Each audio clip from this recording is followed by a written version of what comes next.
Bismillahirrahmanirrahim. Assalamualaikum warahmatullahi wabarakatuh. Waalaikumsalam warahmatullahi wabarakatuh. Selamat siang Bapak Ibu guru hebat. Siang. Luar biasa. Oke, ulangi lagi ya. Selamat siang Bapak Ibu guru hebat. Siang. Luar biasa. Oke, tepuk tangan untuk kita semua. Terima kasih atas kehadirannya pada siang hari ini. Disempatkan di sela-sela kesibukannya untuk menghadiri penyampaian atau sharing session ya, sharing session diskusi saling berbagi gitu ya dari Bapak Ivan Baihaqi selaku CGP Angkatan 8. Baik, sebelum acara kita mulai, kita awali dengan membaca basmalah. Bismillahirrahmanirrahim. Kepada yang terhormat Ibu Kepala Sekolah SD Cilacap 1 Pagi, Ibu Yuswa SPD yang kebetulan berhalangan hadir karena adanya agenda lain. Kepada yang terhormat Wakil Kepala Sekolah Bidang Kurikulum, Ibu Marsida SPD, dan juga Ibu Wakil Kepala Sekolah Bidang Kesiswaan, Ibu Rifatil Fariha SPD yang juga kebetulan berhalangan hadir karena adanya agenda lain. Kemudian yang terhormat dan yang saya banggakan Bapak Ibu guru hebat SD Cilacap 1 Pagi yang dapat menyempatkan waktunya pada siang hari ini. Saya harap ketika nanti kita mulai penyampaian dan diskusi, kita akan melakukan diskusi dua arah ya. Jadi maksudnya dalam artian di sini Pak Ivan akan menyampaikan, tapi tidak satu arah. Bapak Ibu juga bisa melakukan diskusi bersama-sama. Begitu ya Bapak Ibu. Ya. Mengingat waktu, mari kita langsung saja ya Pak Ivan. Ya. Yaitu penyampaian materi disiplin, di sini nggak ada soalnya. Disiplin positif dari Bapak Ivan Baihaqi SPD. Beri tepuk tangan yang meriah. Terima kasih Bu Fatisa.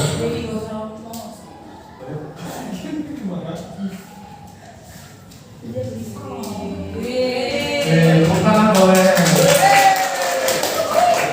Sebetulnya saya ini bertiga Pak. Cuma itu saya buang. Ya Riko. Ya alhamdulillah. Assalamualaikum warahmatullahi wabarakatuh. Semangat pagi Bapak Ibu guru. Pagi. Luar biasa. Alhamdulillah. Ternyata masih bahagia sih. Jadi Bapak Ibu, kesempatan kali ini akan mencoba untuk berbagi, diskusi sharing. Jadi tidak ada tanya jawab ya Bapak Ibu ya. Kita diskusi aja. Kesannya kalau tanya jawab, yang bertanya tidak tahu, yang jawab paling tahu kan gitu. Kita diskusi saja. Alhamdulillah ruangan ini diisi dengan orang-orang yang ber-SK semua. Isinya dari semuanya alhamdulillah hari ini. Nah, Bapak Ibu, tapi sebelum ke pemaparan bisa ya berdiri dulu, boleh nggak? Kita goyang dulu dikit ya. Ibu moderator juga berdiri dikit goyang.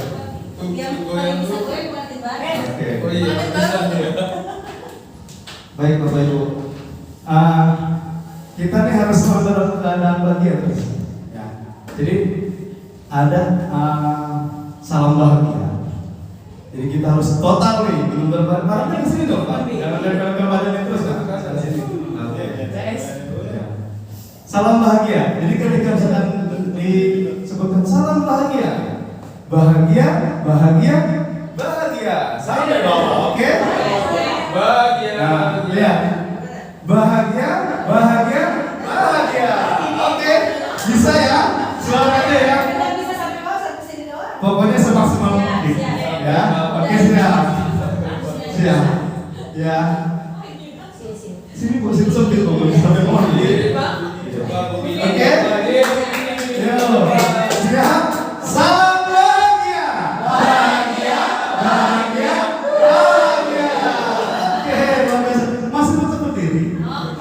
Jadi sebenarnya kita setengah jam sedikit.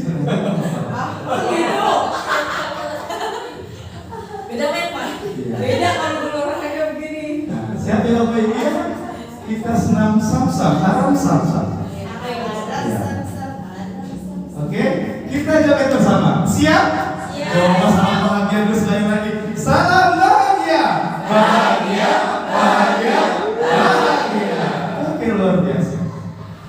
jadi ingat tadi kaca waktu pagi. Luar biasa, kelas 1 luar biasa. Memang di sini semuanya luar biasa. Tapi guru-guru kelas 1. Saya mau teriak-teriak ke siapa? Tadi ya, alhamdulillah. Siap?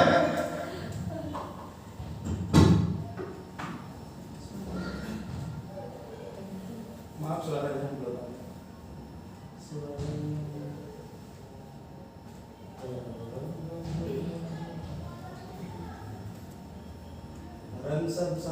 Biar segar Pak. Bu, biar segar ya. Biar segar.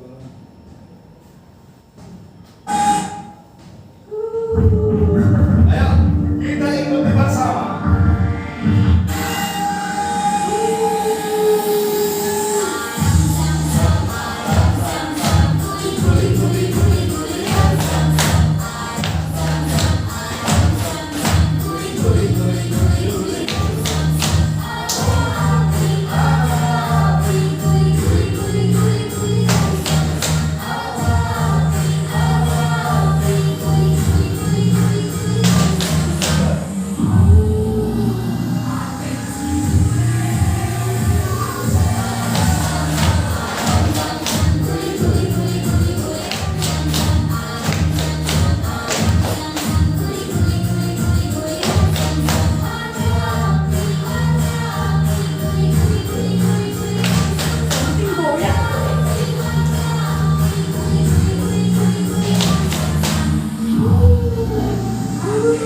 Makin cepat ya, Pak Ibu ya, makin cepat ya.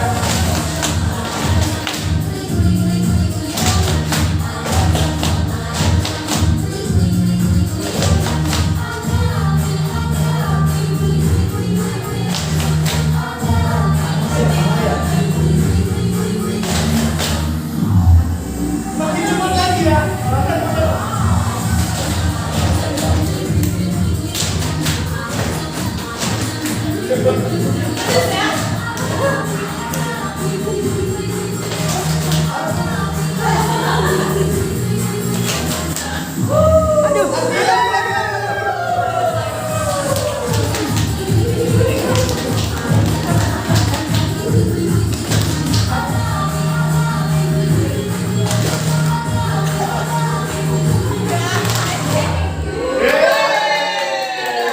Sekarang cek pahanya ya. Luar biasa.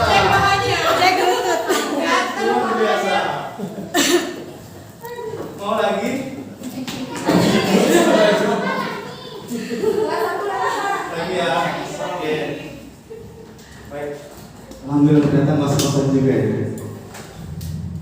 Mudah-mudahan selera Pak Baby, aku siapa? Alhamdulillah kan diberi ini ada jus ya Pak ya. Nah, jadi sebelum pemaparan, tadi kita sudah senang, lumayan berteringat sedikit. Ada satu lagi yang harus saya sampaikan sebelum ke materi. Bapak Ibu, mohon maaf. Kita semua pernah naik bis nggak sih? Naik bis. Pernah ya Bu ya? Pak Baby pernah di sekolah? Oke. Bu moderator pernah? Oke. Kemarin kita kalau yang menyebut naik? Oke. Coba gimana sih sopir bis itu? Pernah lihat kan supir bis seperti apa bawa kendaraannya? Nah, coba bayangkan kita lagi jadi supir bis, kita lagi supir nih. Tangannya di mana? Ya, coba tangannya di depan. Enggak gini Pak Ben, gini motor. Gini. Oke, coba ya boleh. Nah, coba sekarang belok ke kanan Pak, Bu. Belok. Oke. Belok kiri. Oke, ke atas. Nggak bisa Pak, nggak bisa. Ya, misalnya belok kanan sama belok kiri. Oke. Dari supir bis tadi saya punya pertanyaan nih. Punya pernyataan. Ada sebuah bis berjalan dari kota Jakarta ya. Jakarta. Tujuan Yogyakarta. Berapa kilo pada nih? Biasanya. Anggap 575 kilo ya. 575 kayak kok kilogram? Kilometer loh. Kilometer. Oke. Jakarta Yogyakarta dengan jarak 575 km. Yang mau ditulis apa angkanya? membawa penumpang perempuan 25 orang, laki-laki 17 orang.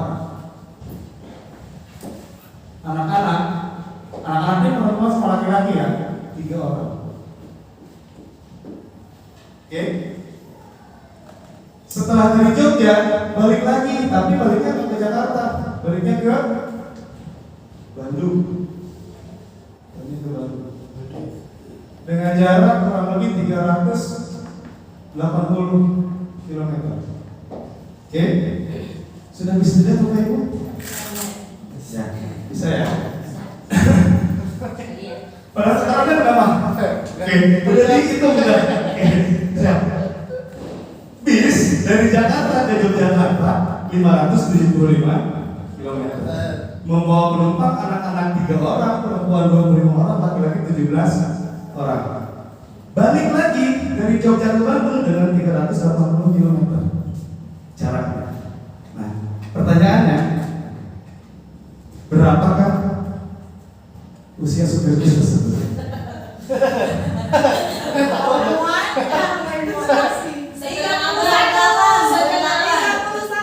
Iya, betul sekali. Tepuk tangan dong buat Budian sama Bu Nisa. Ternyata yang fokus Budian sama Bu Nisa aja. Kalau itu berapa? Saya tahu 28. Iya. Oke, tepuk tangan dong.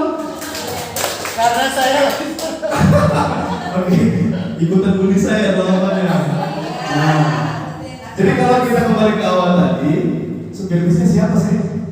Kan kita belok kiri, belok kanan, seperti itu. Bisa dipahami Bapak Ibu ya? Oke, siap. Jadi nanti pemaparan langsung sambil diskusi. Selamat datang para guru hebat yang luar biasa.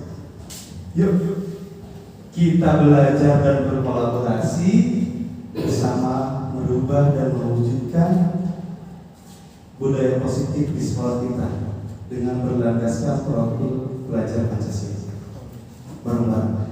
Jadi sebelum ke murid, sebelum anak-anak kita disiplinkan, mudah-mudahan kita bisa lebih disiplin. Tapi sebelumnya mohon maaf ya, Bapak Ibu di sini saya bukan mengajari atau melangkahi ibu-ibu hebat, bapak guru hebat, apalagi ditemani oleh seorang fasilitator. Alhamdulillah. Ya. Jadi diskusi kita hari ini akan melibatkan beberapa poin ini. Sebelum kita ke disiplin positif, sebelum kita ke policy control, kita harus tahu dulu kebutuhan kita sebagai seorang manusia itu apa. Gitu. Nah, itu dia. Langsung dari poin. Nah, ini Bu, apa sih? Kalau Ramdan kasih sayang. Apa sih? Nah, itu betul emang. Butuh duit iya, kasih sayang juga sangat. Betul sekali. Nah, coba Bapak Ibu, kita renungkan sejenak, apa sih yang kita butuhkan sebagai manusia? Kalau saya betul butuh kasih sayang, butuh duit, iya, butuh makan. Orang lain butuh apa? Orang lain butuh Pak Benny biar CGF ya Pak. oh iya, betul sekali. Ya, coba Bapak Ibu bisa menggambarkan apa sih yang kita butuhkan gitu? Jika diimplementasikan di sekolah kita, boleh? Kita ngobrol aja, kita diskusi aja. Jadi jangan seolah-olah saya yang paling tahu nih, enggak. Ya. Sapras. Oke. Harga fasilitas guru. Penghargaan. Wifi Sesi penghargaan. Sama masuknya. Ya jadi, boleh kenapa Bu? Yes dulu. Kita gak Bu? punya wifi. Boleh kenapa bisa Sarpas yang jadi pokok utama Ibu? Cik. Boleh kenapa Sarpas kenapa jadi kebutuhan manusia? Oh iya, ini kebutuhan dasar manusia yang disampaikan di sekolah ya. Nah, kalau saya sih yang utama ya untuk meningkatkan keberhasilan IKM, kita harus ditunjang oleh Sapras, minimal proyektor di setiap kelas supaya kita tidak perlu mengambil naik turun tangga di kelas. Ya.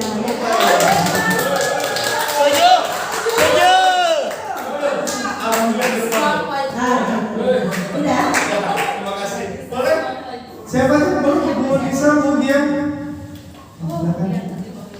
kita sebagai manusia apa sih yang kita butuhkan itu selain sapas dan kasih sayang gitu? Kalau dari saya sih sebenarnya membutuhkan apa ya namanya ini? Perhatian. Alhamdulillah. Perhatian termasuk kasih sayang ya. Siap Bayu. Ya termasuk mungkin kebutuhan dasarnya ya makan, tempat tinggal, gitu ya. Betul sekali. Terus kalau di sekolahan ya memang membutuhkan perhatian, bukan hanya kita yang memperhatikan anak-anak, tapi sekolah juga memperhatikan kita. Iya, luar biasa. Terima kasih. Ya, amazing. Amazing. Padahal ini mau jawab ini Pak. Padahal ini mau jawab. Kebutuhan manusia. Bapak sebagai manusia nih, apa sih yang Bapak butuhkan gitu? Kayak gini sudah diperhatikan loh. Alhamdulillah. Berani ngomong. Butuh kenyamanan. Alhamdulillah. Betul sekali. Iya, Apa? butuh kenyamanan. Ya. Udah itu aja. Ya udah itu aja. Ya, oke. Karena kita kalau kerja kalau nggak nyaman kan nggak enak. Alhamdulillah. Sampai Pak Dani.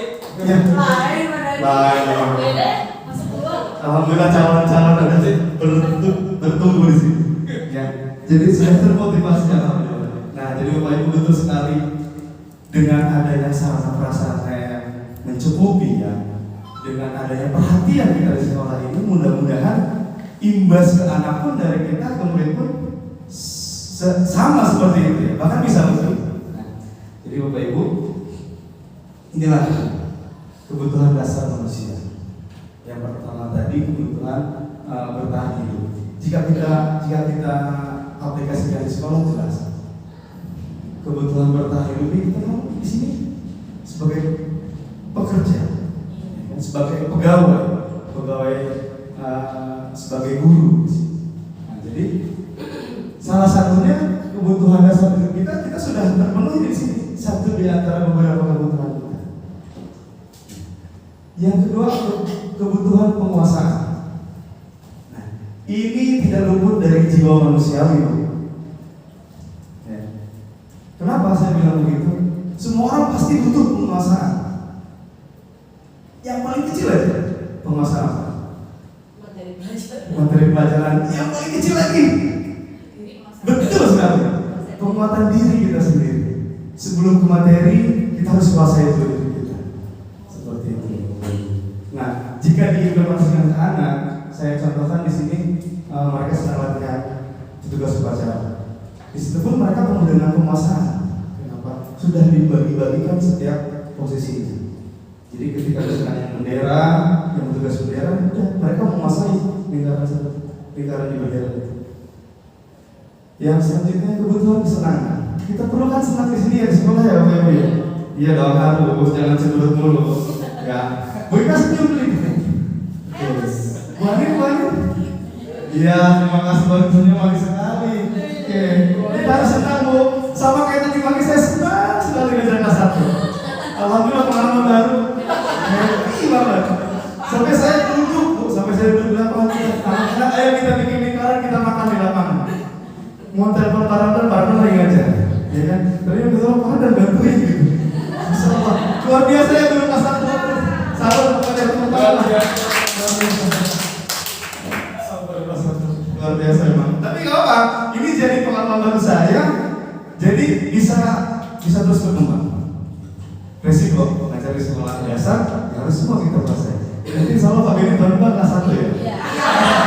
Bisa udahan. Loh, maaf ya, bukan menonjolkan satu komunitas Pak. Kita dua orangnya bertiga nih, rolling terus. Jangan ada spesialisasi. Saya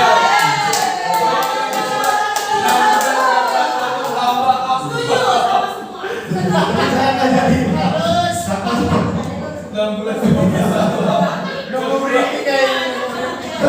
Maaf Bu, nggak jadi ya Bu.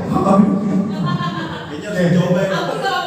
Nah, di sini dia yang selanjutnya kebutuhan kebebasan. Kebutuhan kebebasan di sini dalam artinya bukan kita sebebas-bebasnya ya Bapak Ibu. Kebebasan dalam berpikir, kebebasan dalam bergerak, kebebasan dalam menentukan metode pembelajaran, kalau yang kita aplikasikan di kelas. Begitupun kebebasan dalam pemilihan kelas ya Bapak Ibu. Benar nggak? Lanjut. Yang terakhir, ini mungkin yang kadang-kadang jarang diterima oleh teman-teman kita, termasuk saya sendiri. Kebetulan kali saya yang dapat saya terima. Betul nggak sih? Ya Bu, saya pulang seminggu sekali Bu. Di sini saya yang ada yang menyayangi, saya yang ada yang nerima ya kan. Lagi curhat.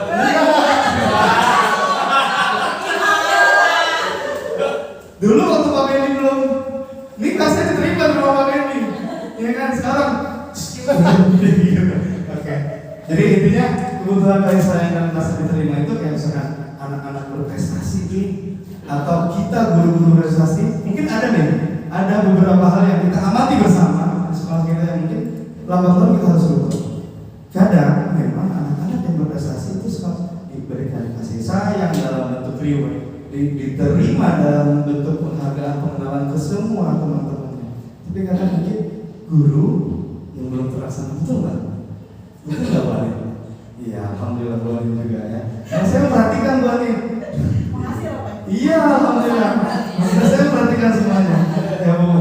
Oke, lanjut ya. Lanjut. Oke. Setelah kita tadi tahu apa sih kebutuhan dasar manusia dengan beberapa poin tadi. Nah, lanjut ke motivasi perilaku manusia. Nah, biasanya ketika ada kebutuhan manusia yang belum terpenuhi, itu berpengaruh ke motivasi perilaku atau motivasi belajar atau motivasi kerjanya seperti itu. Ya. Bahkan kalau kita lihat bahasa kasarnya gini, guru SD itu nggak boleh sakit, nggak boleh bad mood, nggak boleh cemberut, betul nggak sih? Ya, ya, harus senyum, harus semangat. Tapi kan dengan kebutuhan apa yang kita belum penuhi, ini berpengaruh ya Bu ya. Nah, sangat berpengaruh ya. Oke. Jadi motivasi manusia merujuk pada faktor-faktor yang mendorong seseorang untuk bertindak atau berperilaku dalam cara tertentu. Nah itu, ketika bisa termotivasi, kebutuhannya sudah terpenuhi. Ada kebutuhan yang tidak terpenuhi, itu bakal motivasinya berubah. Di sini ada tiga contoh, sebenarnya banyak motivasi yang lain. Motivasi biologis. Bapak Ibu, yuk kita bareng-bareng. Apa sih motivasi biologis itu? Biologis. Suamiku yang tahu. Ya baik, nggak apa-apa. Nah, betul memang, betul loh, betul. Olahraga gitu. Iya. Jadi Maksudnya itu olahraga. ya walaupun kesana pun betul loh ya. Itu sama, itu kebutuhan biologis kita, itu motivasi biologis kita. Coba, Pak ini Gue dijawab kan olahraga. Olahraga. Jawaban olahraga. Apa nih? motivasi biologis Pak. Coba menurut Bapak apa sih motivasi biologis seperti apa? Motivasi biologis Iya. selain olahraga itu pujian dari pasangan. Oh iya. Gimana gimana? Kita melakukan sesuatu hal kecil, kalau dipuji sama pasangan itu langsung naik semangatnya. Oh iya. Sekedar kalau lagi nyambung sedikit dipuji langsung tuh. Kita mau bilang motivasi biologis kan semangat dalam diri kan? Iya, jadi langsung semangat untuk nyampu lagi. Ya, betul sekali. Olahraga kayaknya Terima kasih Bapak banyak. ini. Nanti mana katanya di intrinsik. Iya. Ya. Jadi alhamdulillah ya.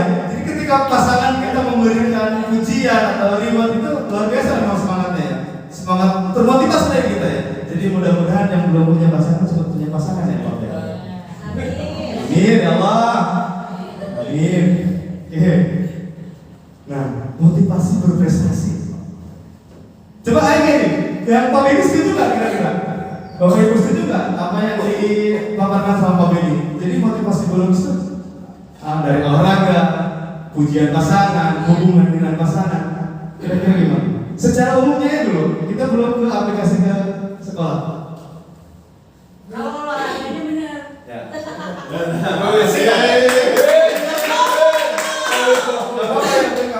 Kalau motivasi biologis itu olahraganya benar karena kan lebih ke fisik kita. Tapi kalau pujian dari pasangan itu lebih sifat memotivasi ekstrinsik dari luar. Oke. Jadi lebih tepatnya selain olahraga olahraga tuh rasa lapar ya kita makan, rasa haus ya kita minum, rasa kepengen. Memang punya ahli biologis.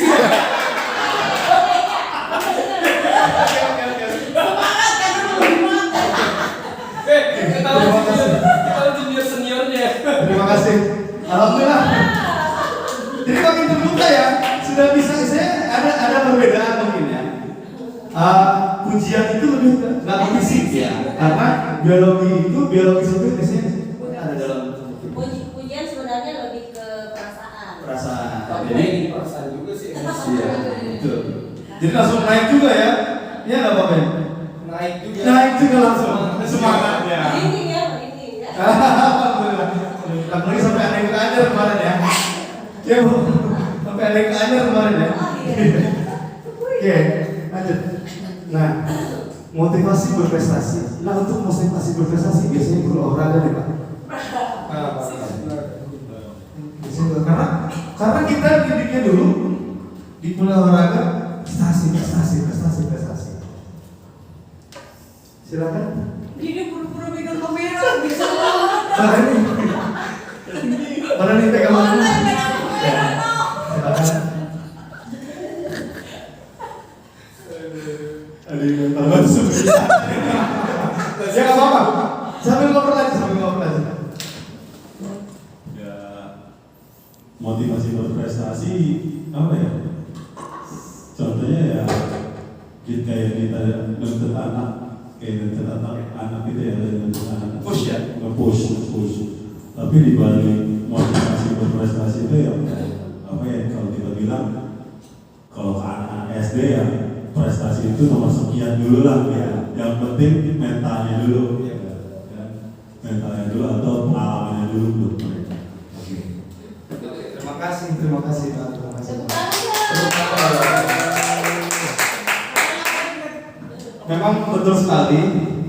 Jadi motivasi berprestasi ini biasanya ketika kebutuhan tadi sudah terpenuhi semua, berperilaku dalam prestasi atau target dalam hal ini akan lebih semangat. Dengan tadi caranya kita menekan dengan cara apa? Ketika anak usia SD satu sampai SD, pokoknya SD pada umumnya.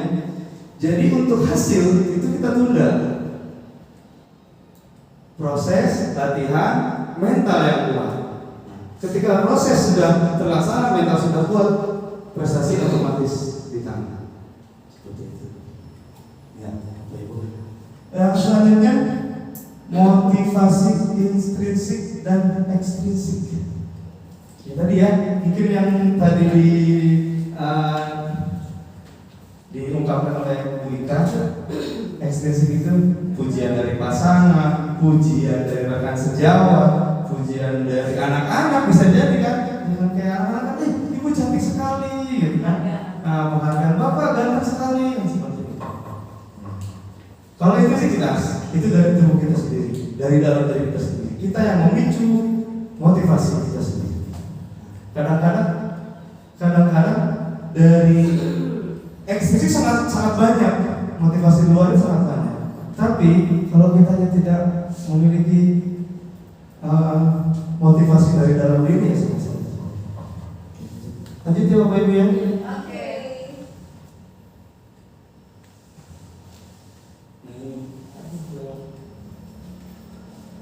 Jadi contohnya di sini gambar-gambarnya olahraga ya Bu, nggak apa-apa ya Bu. Iya. Aku main olahraga. Juara umum itu. Juara umum Bu. Kenapa itu casnya?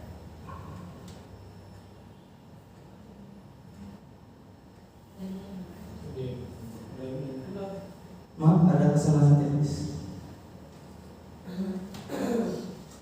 Pause aja kan dulu. Iya, pause dulu.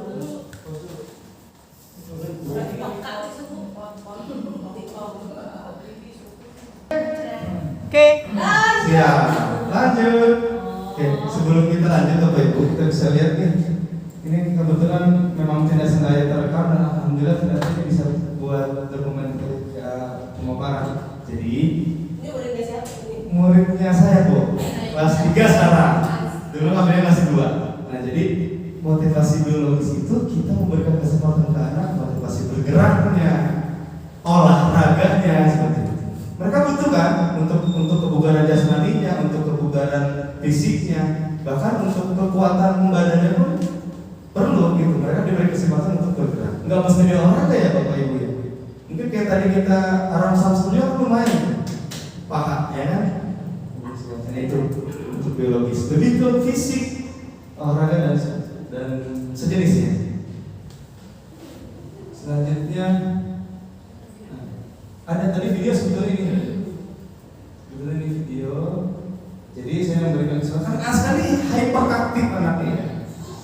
Jadi saya berikan kesempatan ke beliau, ke anaknya. Ayo semua.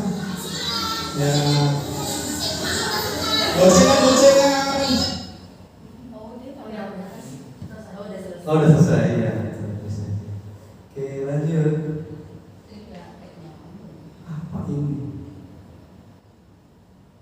Nah ini motivasi berproses itu prestasi. Kenapa sih motivasi prestasi mereka meningkat gitu? Ya kan? Karena ada apa? Ada hadiah di sana, reward di sana. Jangan kan anak-anak kita pun sama. DKI Jakarta pegawai negerinya, kenapa semangat? Rewardnya sangat luar biasa Bapak Ibu. Itu. Jadi untuk memancing ketika biologisnya kita berikan kesempatan untuk gerak, motivasi berprestasinya kita berikan sebuah reward. Masuk ya? Masuk. Ini sebenarnya video juga nih.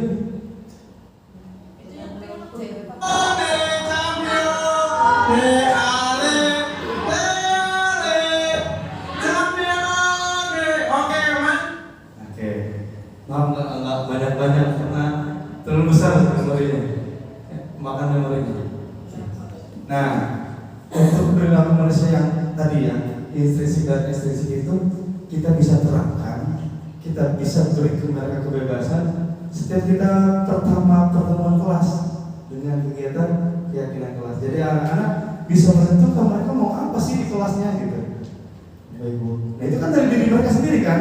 Nah kalau misalnya ada yang bagus dari diri mereka, gurunya oke, siap kan gitu. Ketika ada yang kurang bagus ide dari mereka atau dari dalam diri mereka, nah faktor ekstrinsik di sini yang harus berperan dari guru. Oh ini jangan nak, bukan misalnya kalimatnya lebih positif ya. Ini kurang bagus misalkan main bola di kelas, anak yang main bola di kelas, kan nanti ditutuplah dengan esensinya dari guru. Ini kurang bagus. Lanjut. Setelah 2 tadi kita maksimalkan keberadaannya, kebutuhan manusia sudah, motivasi bergeraknya sudah. Nah, sekarang baru ke disiplin positifnya Bapak Ibu. Ini sebetulnya harus benar-benar dari diri kita sendiri. Kalau kemarin ketika diskusi role model ya namanya, itu nggak role model ya. Jadi dari kita sendiri. Misalkan contoh paling kecil misalkan. Ya sama Bu, kita sama-sama di sini sama-sama masih memperbaiki diri ya Bu ya. Nggak ada yang paling hebat terus seperti apa. Misalkan kedatangan ke sekolah, pulang dari sekolah, itu kan hal pertama ya. Hal pertama sebelum kita melakukan kegiatan apapun di sekolah, belajar mengajarkan atau apa. Jadi setelah itu baru ke anak-anak. Lanjut. Nah ini tadi ada kita menentukan disiplin positif itu berdasarkan profil pelajar klasik. Ini salah satu di antara beberapa kegiatan sekolah yang menunjang ke disiplin positif. Setiap pagi guru bergantian piket menyambut anak-anak dengan kegiatan budaya 5S. Senyum, salam, sapa, sopan santun. Atau di sekolah kita 3S jadinya. Kelima masih. Kemarin sempat lihat updatean Bu Yus 3S. Benar nggak sih? Kalau mau mulai ya. Oh iya beliau juga lupa. Tetap 5S ya Bu ya. Nah ini selain tadi penerapan kedisiplinan anak, salah satu kegiatan, satu di antara banyak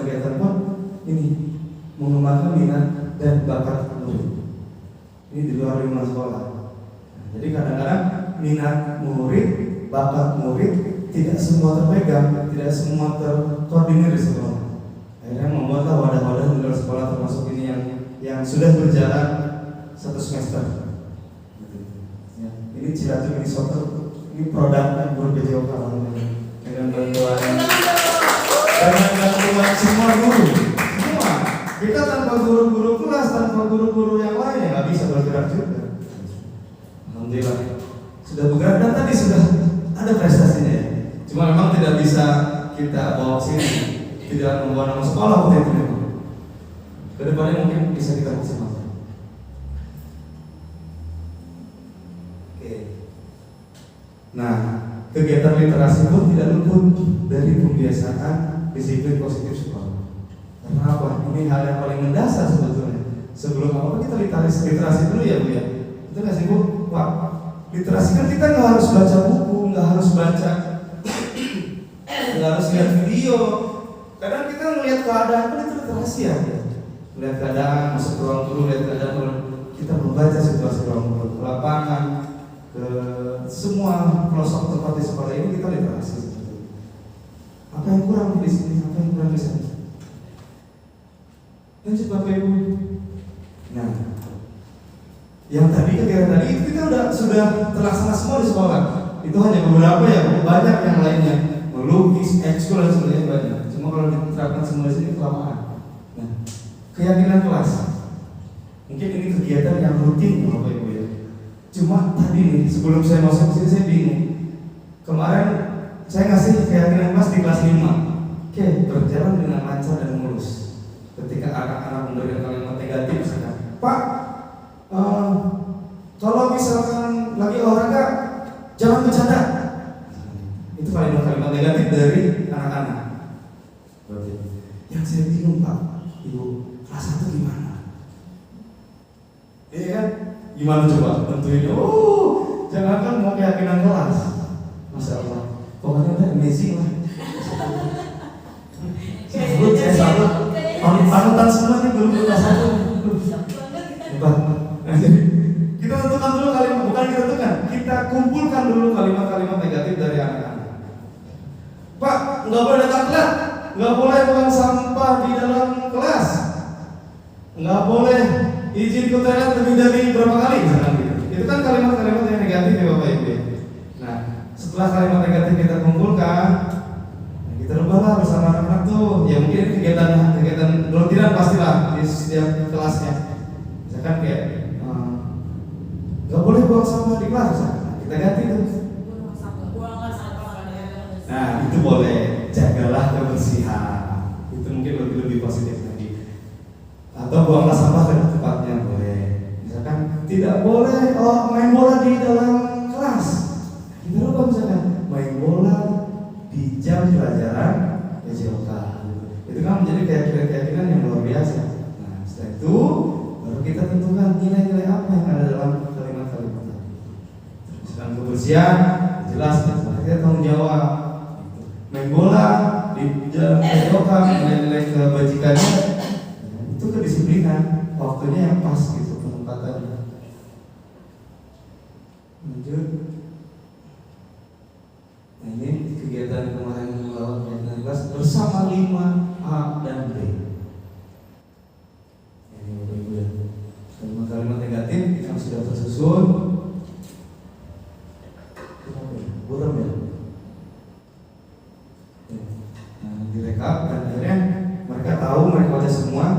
Jadi ketika misalkan nanti ada satu kesalahan atau kekeliruan, kita balik ke keyakinan kelas yang sudah sama-sama kita sepakati. Nah, ini Bapak Ibu yang tidak kalah penting dari semua apa yang kita lakukan di sekolah. Posisi kontrol guru. Bapak Ibu guru pasti hebat semua. Ini pasti beda-beda di setiap orang nih. Posisi apa sih yang kita terapkan kepada murid gitu? Kepada murid. Ada yang boleh misalkan punya pengalaman atau punya kejadian. Nggak apa-apa. Bu Anin kalau misalkan anak-anak nih menerapkan sebagai apa, apalagi tahun kemarin Bu Alin pengen 2 kelas, ya kan? Itu sebenarnya pasti banyak polisi kontrol yang Ibu harus terapkan di sini. Boleh Bu Alin cerita pengalamannya? Boleh Bu Alin ya? Boleh ya? Oh, nggak boleh Bu Alin jawab. Salah.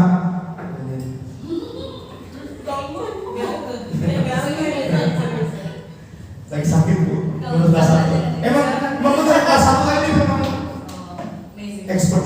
Ya. Boleh silakan. Bu, dengan segitu kreditnya anak-anak kelas 2 D dan C gitu kan. Nah, gimana sih Bu Alin menyikapi mereka gitu? Dengan ridhonya, dengan miselnya gitu. Sebenarnya yang beda-beda sih Pak. Iya. Jadi kan karakteristik mereka juga beda-beda. Jadi ya penempatan diri saya, mereka juga kadang melihat dulu di situasinya seperti apa gitu ya, nggak selalu yang misalnya sebagai teman terus atau sebagai apa ya, misalnya Minum dulu boleh kok minum dulu. Jangan terus jadi flashback nih. Ya nggak apa-apa. Atau yang sekarang misalkan dengan kelas 1 E-nya. Kalau sekarang belum ini. Oh ya belum.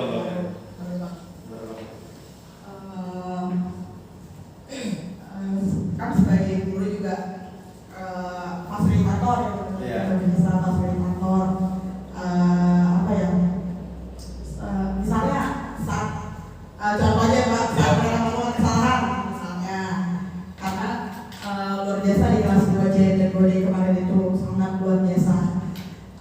Saat mereka melakukan kesalahan, saya tidak bisa selalu langsung marah, nggak bisa, karena karakteristik mereka tuh beda. Ada yang kalau dimarahin, wah lebih marah balik, lebih luar biasa, sampai ditendang, lemari rusak, ember pecah.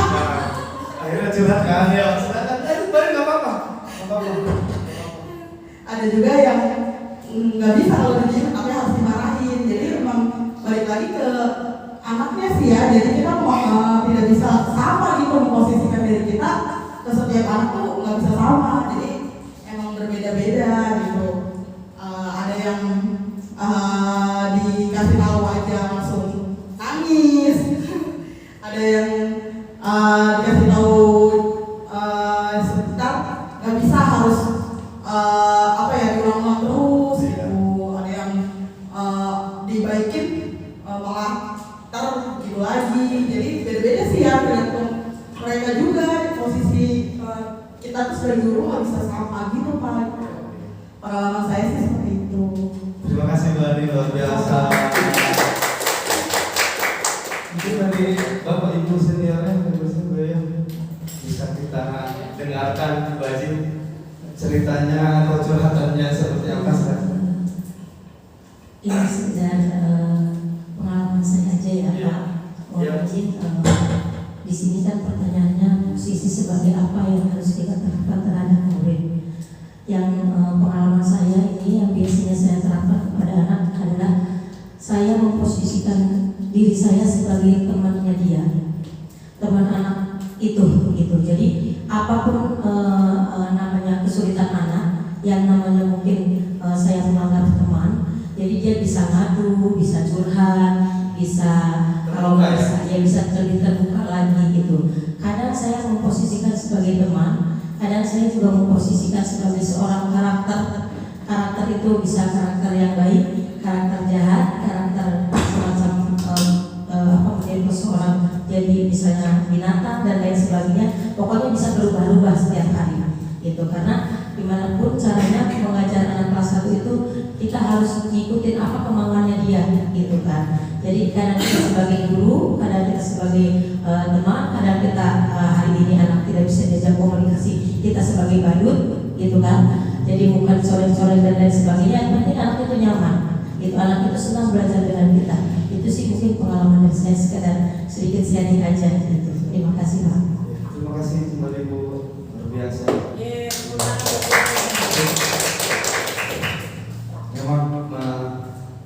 Memang betul, apalagi kondisinya terjadi di kelas 1 ya Bapak Ibu ya.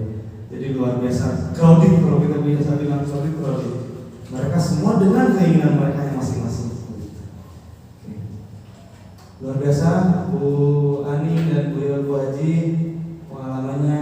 Nah, jadi di posisi kontrol ini saya sesali nih Bu. Sampai sekarang pun saya masih sesali. Apa mungkin karena terbawa kegiatan sehari-hari, mungkin karena terbawa profesi gitu ya. Ini kadang saya hanya di penghukum terus Bu. Ya. Cuma kadang kan kalau kita lihat keadaannya di sekolah misalnya, ini di luar konteks dulu ya.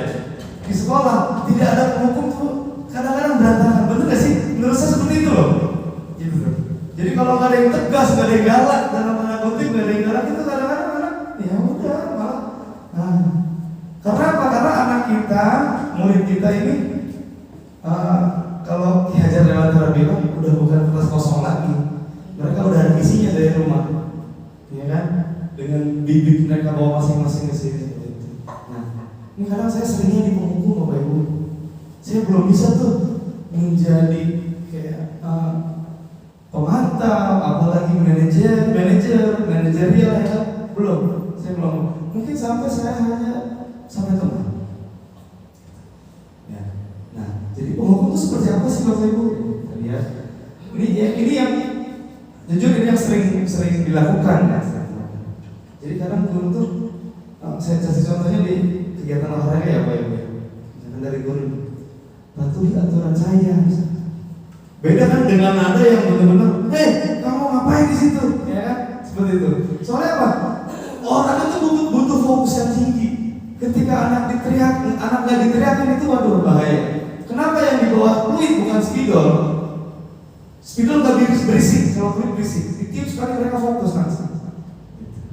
Mungkin karena bawaan dari kegiatan akhirnya saya posisi di sini kebanyakan. Karena kalau mau diteriakin ya udah amat.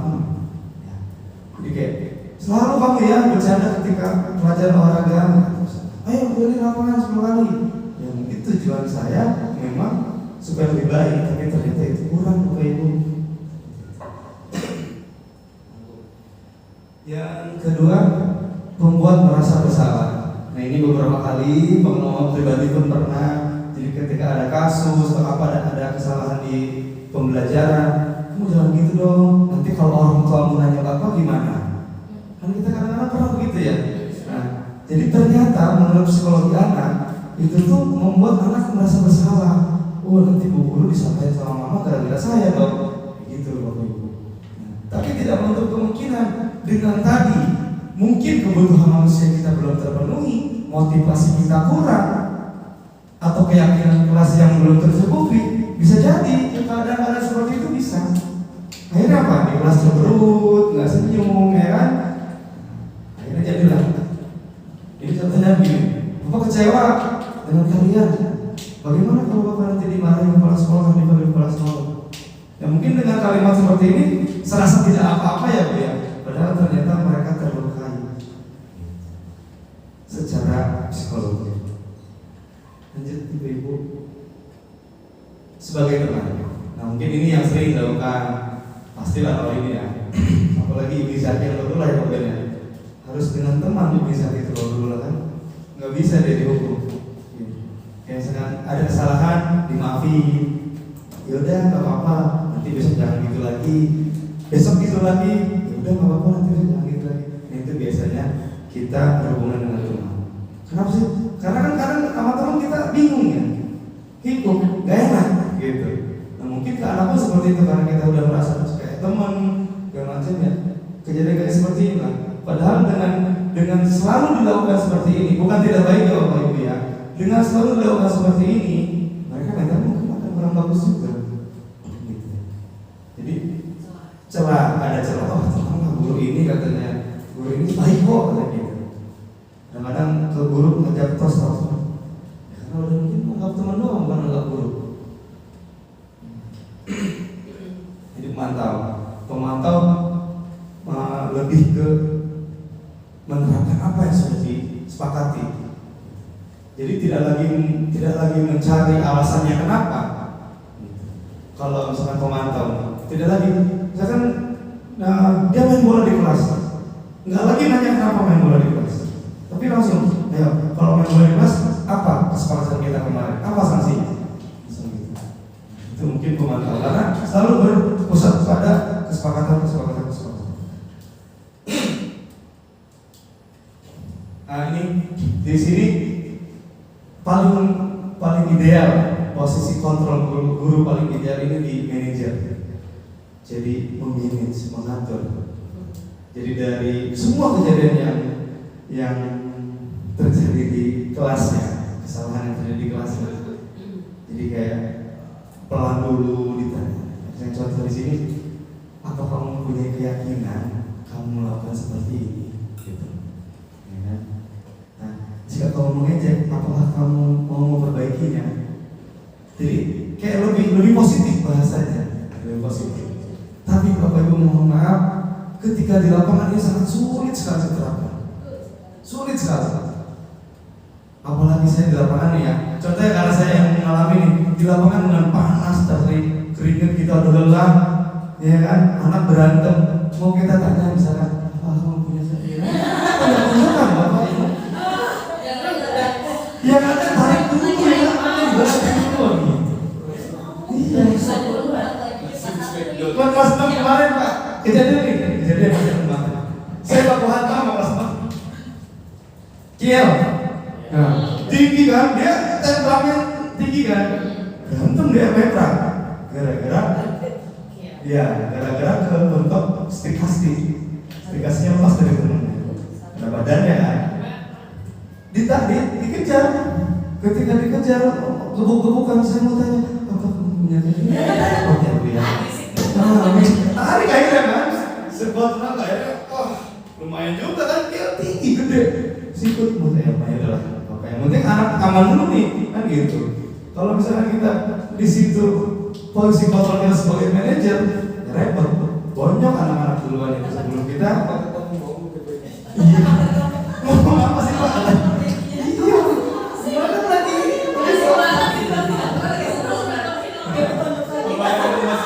Ya, repot. Apalagi di SMA Bapak Ibu. Dulu pernah sebelum di sini ngajar di SMA Cipayung juga. SMA kan luar biasa ya. Oh itu betul-betul baku hantam beneran kan di sekolah. Karena apa? Kalau kita nggak tarik, ya mereka marah nanti kan gitu. Akhirnya ya sudah lah, itu mungkin pertolongan pertama mungkin gitu ya. Tindakan pertama sebelum kita ke posisi manajerial gitu, posisi manajer. Jadi nggak mesti selalu seperti ini. Mungkin ini tindak lanjutnya ya. Posisi kita sebagai manajer itu tindak lanjut dari kejadian realnya gitu. Tarik dulu, kuasai dulu, baru kita manage. Nah ini. Setelah kita menguasai posisi kontrol kita sebagai apa, diterapkan dalam posisi apa, kelihatan saya bacain aja. Jangan dipaksa, sakit mata. Segitiga estetik. Ini kenapa ya dengan segitiga? Bapak Ibu mau nggak sih? Di periodik olahraga segitiga, di pendidikan segitiga, di perilaku segitiga. Ini bahaya emang segitiga ini kayaknya. Ya.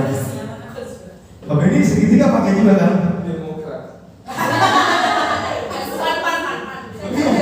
Di program, saya pernah lihat program BBS ini segitiga kayak misalnya multilateral terus prestasi gitu.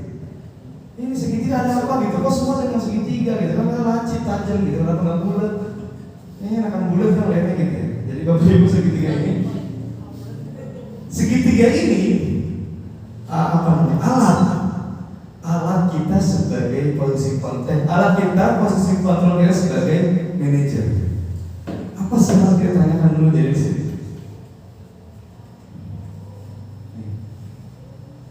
Pertama, kita harus menstabilkan identitas. Tadi pertanyaan itu, misalnya, kamu kenapa melakukan hal ini? Gitu. Harus tanya itu dulu. Setelah menstabilkan identitas, validasi tindakan yang salah. Apa kamu yakin apa yang kamu lakukan ini benar? Seperti itu. Ya. Ini adanya di posisi kontrol manager. Iya betul gitu. Jadi emang gitu Bu ya presenter. Terakhir baru menanyakan keyakinan. Nah, apakah kamu punya keyakinan ketika melakukan ini kamu akan meminta maaf seperti itu. Ya gitu lah. Dengan kata-kata positif.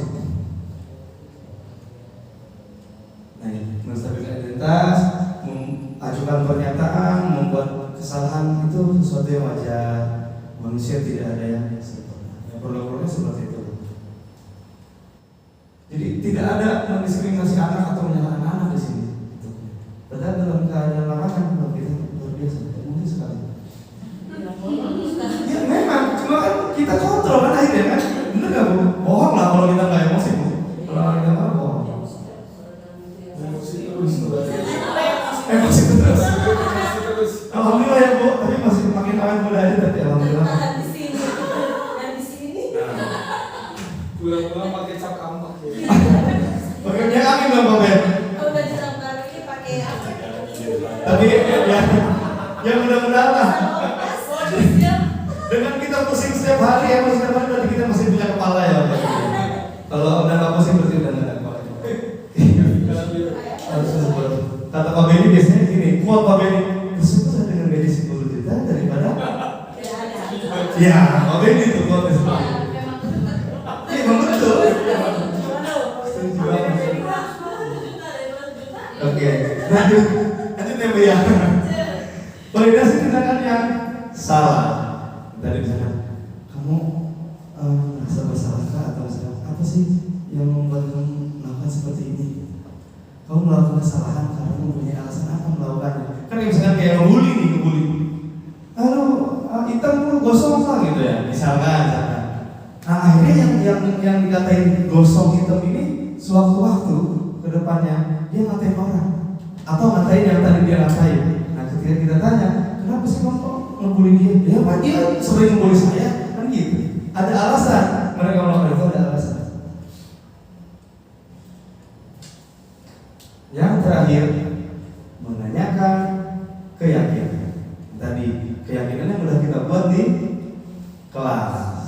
Jadi ketika ada pelanggaran atau kesalahan atau kejadian yang negatif di kegiatan pembelajaran, kita balik lagi ke keyakinan kelas. Nah, Ibu, ini dokumentasinya. Keyakinan kelas sudah dilakukan, berbagi dan sharing dengan Dewan Guru pun terus.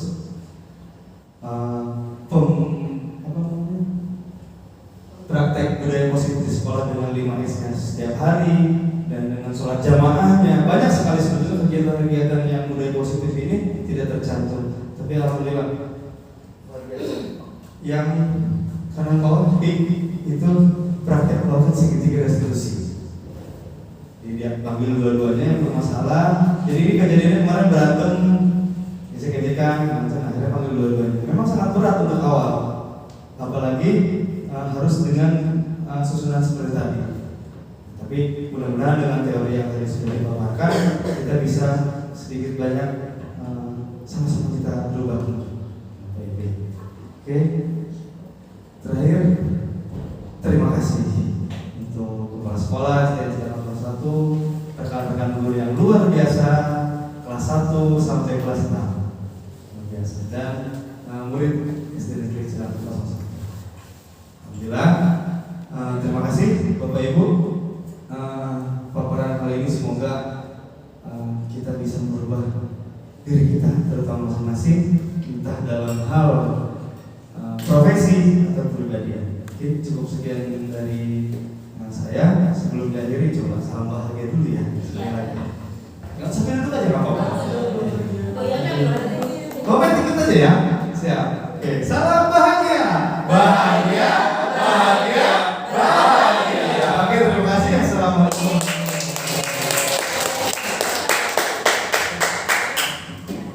Baik, terima kasih kepada Pak Islam Benhaki. Sudah kita lihat ya dan kita dengarkan bersama-sama diskusi tentang budaya positif yang ada yang dipaparkan tadi. Memang menurut PO seperti itu. Dan bagaimana kita pelaksanaannya di kelas? Mungkin kita buka diskusi sedikit ya. Jadi ada waktu mungkin 5-10 menit. Sebentar Bapak Ibu sekalian dan pengalamannya. Mungkin kita bisa aplikasikan juga gitu ya. Kalau tadi Pak Ivan sudah menggambarkan untuk dari materi PJOK, mungkin Bapak Ibu guru juga bisa mengeluarkan, oh ya kalau di kelas saya seperti ini, kalau di kelas saya seperti ini, atau mungkin ada contoh kasus bagaimana saya menyelesaikan ini ya melalui budaya positif yang tadi dipaparkan. Mungkin butuh masukan dari teman-teman yang lain. Silakan, mungkin kalau ada yang mau Pak Ibu. Ya, silakan bisa Syarifah. Ya, mau di depan ya. Terima kasih. Maaf saya di sini ya, Bu. Baik, assalamualaikum warahmatullahi wabarakatuh. Waalaikumsalam. Terima kasih kesempatan yang diberikan kepada saya. Saya ingin sharing sedikit ya, karena saya juga masih proses belajar, masih panjang perjalanan. Tapi ada sedikit budaya yang menurut saya itu termasuk budaya positif mungkin ya. Ini kebetulan paparannya seperti itu, sangat terkait gitu. Ya, ini terjadi di kelas saya sendiri, di kelas 4D, di mana kan tahun ajaran baru itu ya, kita menghadapi anak-anak lebih dari di semester-semester yang kedua ya, gitu ya. Jadi puncaknya itu di awal tahun ajaran baru. Nah, menghadapi berbagai macam karakter anak yang berbeda-beda. Apalagi di kelas saya itu ada 33 anak. Nah, dan notabene ada catatan khusus dari guru sebelumnya. Contoh nih, saya contohkan 2 anak saja. Yang paling super itu adalah Arafi dan Tiara. Nah, ini notabene itu si Arafi ini adalah anak yang dia sangat cengeng gitu, sangat cengeng dan malas, jarang datang ke sekolah waktu kelas 3. Kemudian selalu diantar oleh orang tuanya, ibunya, khususnya ibunya, dan sampai ibunya menjaga di depan kelasnya sampai pulang gitu. Kemudian kurang berinteraksi dengan temannya. Nah, sedangkan yang kedua namanya Tiara. Nah, Tiara ini anaknya sangat kuper, kurang pergaulan. Notabene dia susah untuk berinteraksi dengan teman-temannya, kemudian pemalu dan kurang percaya diri. Nah, self confidence-nya kurang banget. Nah, di sini setelah saya mempelajari notabene itu, nah saya mencoba nih mencari cara budaya positif apa ya yang harus saya lakukan, minimal ada perubahan. Nah, jadi yang saya lakukan itu sebenarnya sudah sering saya lakukan di kelas-kelas sebelumnya, dari 6 tahun yang lalu sampai hari ini. Nah, alhamdulillah ada perubahan positif. Nah, itu yang saya lakukan dengan cara pendekatan ke anak-anak. Jadi saya selain sebagai pendidik, saya juga sebagai sahabat mereka, orang tua mereka apalagi. Nah, saya dengan cara menyambut mereka dengan penuh kasih sayang lah gitu. Ketika mereka datang, kan mereka berbaris dulu ya di depan ya. Nah, sebelum masuk itu saya bujuk dulu hati mereka. Saya bujuk hati mereka dengan cara kalau anak perempuan saya peluk dengan keibuan saya.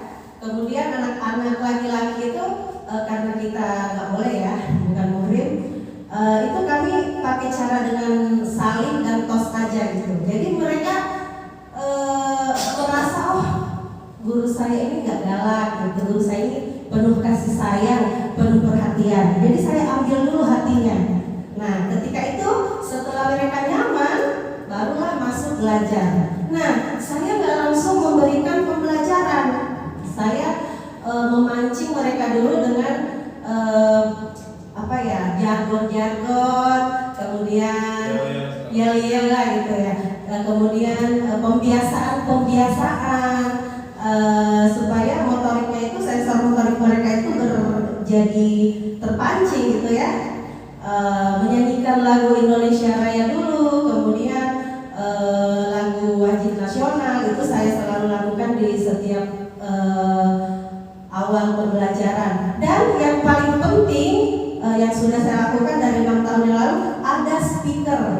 Jadi speaker itu sangat membantu sekali, anak-anak jadi terhibur gitu.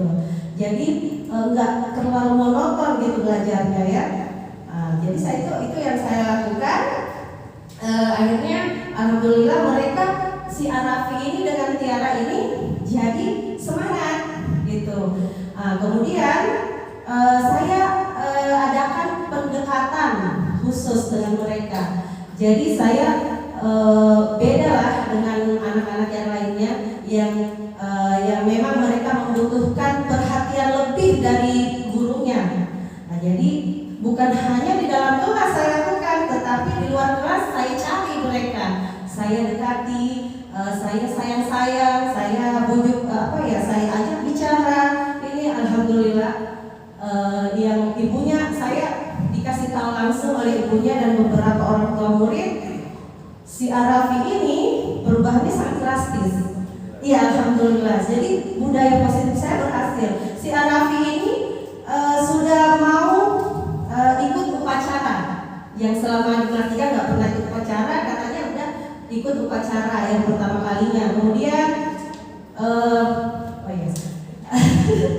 kemudian dia juga sudah masuk ke kelas tidak diantar oleh ibunya, udah mandiri alhamdulillah. Kemudian di dalam kelas dia sudah aktif positif gitu. Jadi selalu ingin berkolaborasi gitu alhamdulillah ya.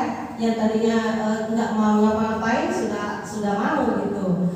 Dan tidak canggung lagi, nggak ada rasa takut pun terlihat di raut wajahnya. Kemudian si Tiara juga demikian, dia sudah mulai percaya diri, sudah berbaur dengan teman-temannya, sudah ceria, alhamdulillah. Nah itulah pengalaman pribadi saya dengan murid saya di kelas 4 yang sekarang dengan adanya budaya positif. Terima kasih.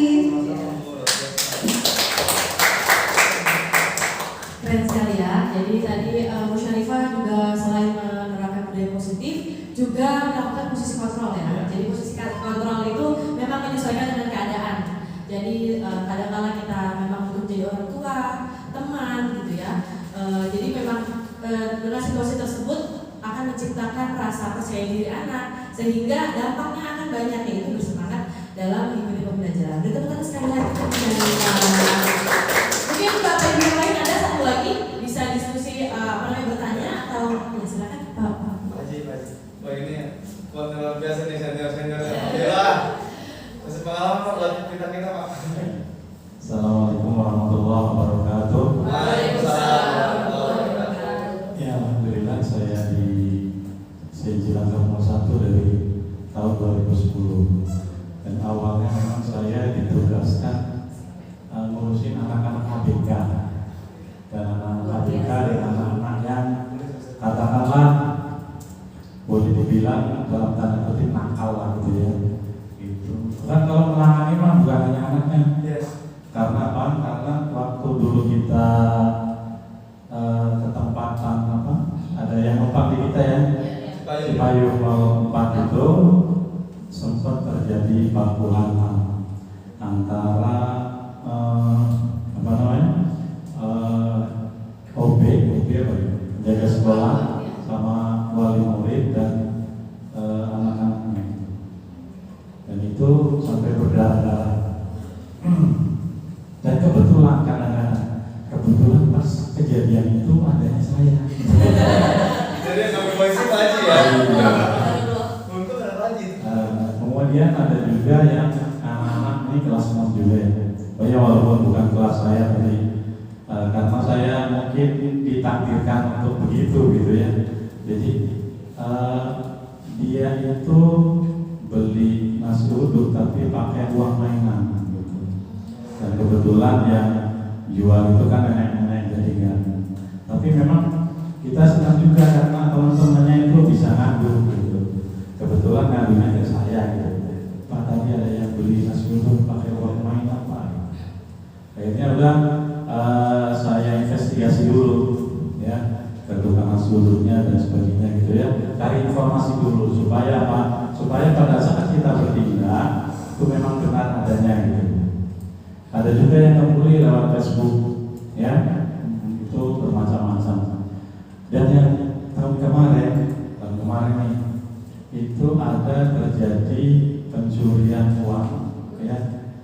kelas 6 itu.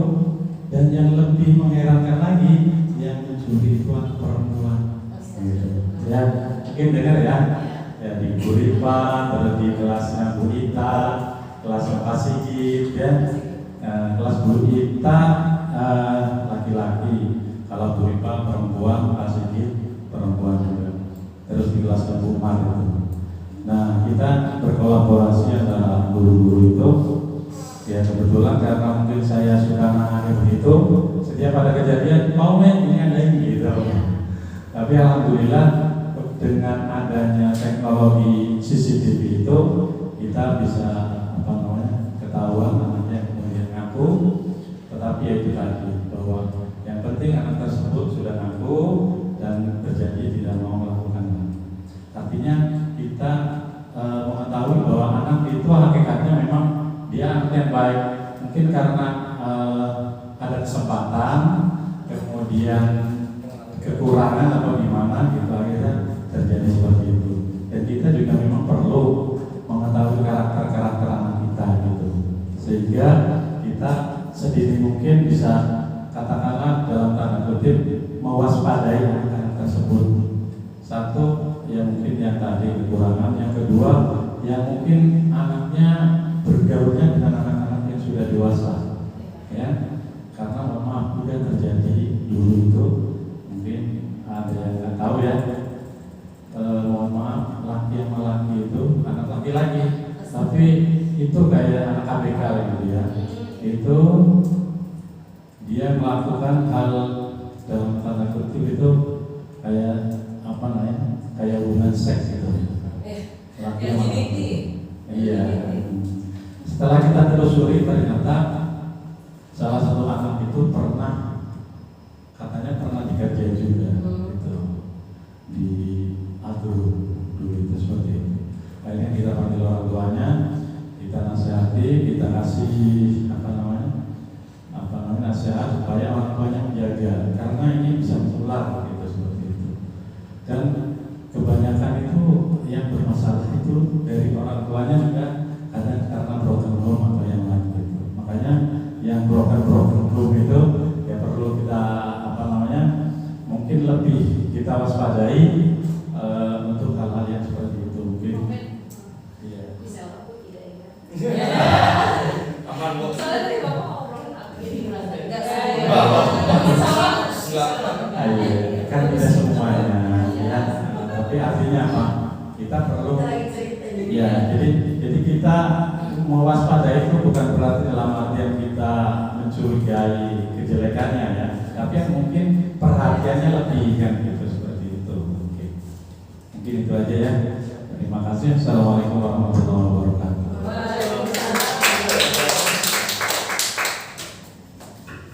Baik, terima kasih sharingnya dari Pak Muidillah. Beliau juga senior dan sudah menerapkan segitiga restitusi ya. Nah, Pak Irfan, jadi dalam segitiga restitusi tadi itu lagi manajerial ya. Jadi bisa mengkolaborasikan dari pelaku dan korban begitu ya dalam beberapa kasus. Baik, sampai sini aja. Sebelum saya mau menanggapi yang tadi. Oh, silakan. Berarti Pak Irfan ada menanggapi. Silakan Pak Irfan. Nah, terima kasih Bu Haji. Terima kasih Bu Haji, Pak Haji, terima kasih alhamdulillah. Pak Beni izin ya, saya nambahin Pak ya. Izin. Jadi ini kayak jadi kasus kriminal kita ya, Mbak. Kayak semua dalam artian jelek semua. Jadi enggak sebetulnya. Kenapa anak-anak menurut teori ya, menurut apa yang kita bahas hari ini, kenapa sih anak bisa mencuri? Kenapa sih anak bisa nggak mau gabung sama temennya? Kenapa anak ini cengeng? Kenapa anak ini sampai punya hubungan dengan mungkin tadi ada kebutuhan manusia yang mereka tidak penuhi, gitu. Kayak misalnya mencuri mungkin kurang duit, ya kan? Betul nggak? Kan tadi kebutuhan manusia duit, akhirnya mencuri. Ya apa sih? Motivasi mencuri apa sih kan gitu? Ya kan? Motivasi mencuri karena nggak ada duit kan gitu. Ya, alhamdulillah pegawai Jakarta sudah sejahtera semua, jadi aman terkendali. Amin. Misalkan yang tadi dia mau bergaul segala macam, mungkin dia kasih sayangnya kurang dari mamanya. Alhamdulillah ada besar yang mereka sayang di situ. Itu aja mungkin ya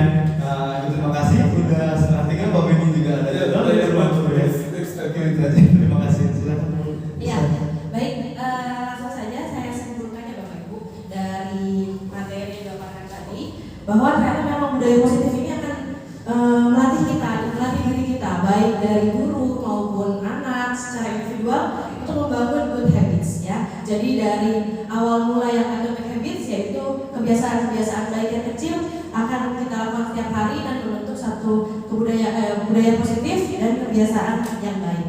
Beri tepuk tangan sekali lagi untuk Pak Ivan. Baik, itu saja Bapak Ibu. Kita akhiri pertemuan kali ini. Terima kasih kepada Bapak Ibu guru hebat yang sudah memberikan waktunya untuk melakukan sharing session pada siang hari ini. Saya akhiri dengan membaca doa kafaratul masjid.